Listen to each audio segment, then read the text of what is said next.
Say hi. Hi చెప్పు. Hi చెప్పు. Hi. తిన్నావా? నువ్వు అడిగితే చెప్పడు వాడు. తిన్నావా? ఏం తిన్నావు? పప్పు సారు.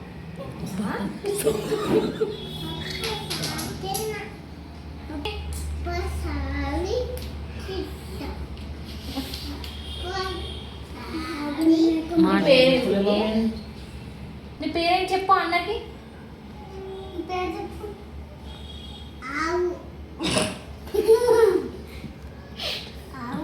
వాళ్ళ ఆవు పేరు చెప్పు. నీ ఒరిజినల్ పేరు చెప్పు. ఇంకేంటి? స్కూల్కి వెళ్తున్నావా? ఏ క్లాస్ చెప్పు. ఎందుకా? ఏ క్లాస్? క్లాస్. ఏ క్లాస్ చదువుతున్నావు? ఏ స్కూల్?